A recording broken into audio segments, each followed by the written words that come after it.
ആഗോള അയ്യപ്പ സംഗമം തെരഞ്ഞെടുപ്പ് മുന്നിൽ കണ്ടുള്ള ഗിമ്മിക്കല്ലെന്ന് തിരുവിതാംകൂർ ദേവസ്വം ബോർഡ് അധ്യക്ഷൻ PS പ്രശാന്ത്. രാഷ്ട്രീയം കാണാതെ പ്രതിപക്ഷം പരിപാടിയിൽ പങ്കെടുക്കണമെന്നാണ് ആഗ്രഹം. ശബരിമല പാളിയിൽ കോടതി ആവശ്യപ്പെട്ട തെളിവുകൾ നൽകി. എന്തെങ്കിലും പിഴവ് പറ്റിയിട്ടുണ്ടെങ്കിൽ മാപ്പ് പറയുമെന്നും PS പ്രശാന്ത് ന്യൂസ് മലയാളത്തോട് പറഞ്ഞു.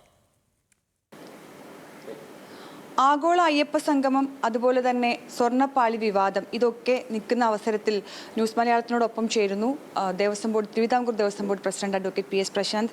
ഈ ആഗോള അയ്യപ്പ സംഗമവുമായി ബന്ധപ്പെട്ട് അതിൻ്റെ ചർച്ചകൾക്കുള്ള ആളുകളാകുന്നു. അതുപോലെ തന്നെ രജിസ്ട്രേഷൻ നടപടികൾ എങ്ങനെയാണ് പുരോഗമിക്കുന്നത്? രജിസ്ട്രേഷൻ നമുക്ക് 4864 രജിസ്ട്രേഷനാണ് ഇപ്പോൾ ഇതുവരെ നമുക്ക് പൂർത്തിയായത്. 15-ാം തീയതിയോടുകൂടി ഇന്നലെ കൊണ്ട് അത് ക്ലോസ് ചെയ്തു. ഏതാണ്ട് ആദ്യം വന്ന 3000 പേർ എന്ന മട്ടിലാണ് ഞങ്ങളിപ്പോൾ രജിസ്ട്രേഷൻ പൂർത്തിയാക്കിയിരിക്കുന്നത്. അതിൽ തമിഴ്നാട്ടിൽ നിന്നാണ് കൂടുതൽ പേര് വന്നിരിക്കുന്നത്, 800 പേർ.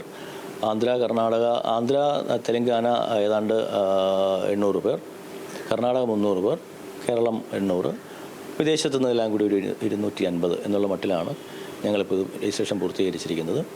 ഇതുമായി ബന്ധപ്പെട്ട് ഇപ്പോഴും പ്രതിപക്ഷം നിങ്ങളോട് യോജിച്ചിട്ടില്ല, ദേവസ്വം ബോർഡിനോടും സർക്കാരിനോടും യോജിച്ചിട്ടില്ല. ഇതൊരു സൂത്രപ്പണിയാണ് എന്നുള്ള നിലയിലാണ് അവർ നിൽക്കുന്നത്. BJPയും അതിന് പകരം ഒരു സംഗമം സംഘടിപ്പിക്കുമെന്ന് പറയുന്നുണ്ട്. ഇതിൽ രാഷ്ട്രീയം കാണേണ്ട സാഹചര്യമുണ്ടോ, അല്ലെങ്കിൽ രാഷ്ട്രീയം കാണുന്നതിന് പിന്നിലെ അജണ്ട എന്താണ്? സ്വാഭാവികമായും പിന്നെ കേരളത്തിനെ സംബന്ധിച്ചിടത്തോളം എല്ലാം രാഷ്ട്രീയമാണല്ലോ. രാഷ്ട്രീയമില്ലാതെ ഒന്നുമില്ലല്ലോ ഇവിടെ. അപ്പോൾ BJPക്കായാലും പ്രതിപക്ഷത്തിനായാലും പങ്കെടുക്കാതിരിക്കാനുള്ള സ്വാതന്ത്ര്യമുണ്ട്. പക്ഷേ ഞാനിപ്പോഴും വൈകിവേളയിലും പറയുന്നത്, പ്രതിപക്ഷത്തിനോട് എനിക്ക് പറയുവാനുള്ളത്, അതെല്ലാം മറികടന്ന് ശബരിമലയുടെ ഒരു അടിസ്ഥാന വികസനം എന്നുള്ള മട്ടിൽ ഈ സംഗമത്തിനോട് സഹകരിക്കണമെന്നാണ് എനിക്ക് വിനയപൂർവ്വം പറയുവാനുള്ളത്. ഈ സ്വർണ്ണപ്പാളി അതൊരു വിവാദമായി നിൽക്കുകയാണ്. അയ്യപ്പൻ ഭക്തന്മാർക്ക് അവിടേക്ക് എത്താൻ പേടി എന്ന് താങ്കളുടെ ഒരു അഭിപ്രായവും കണ്ടു. എന്താണ് നിലപാട്?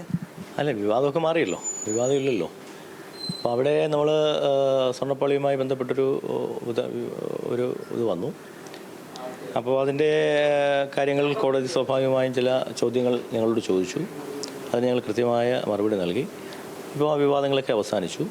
അത് ചെന്നൈയിൽ നിന്ന് നമുക്ക് അവിടെ കൊണ്ടുവയ്ക്കാനുള്ളൊരു അംഗീകാരം നൽകി.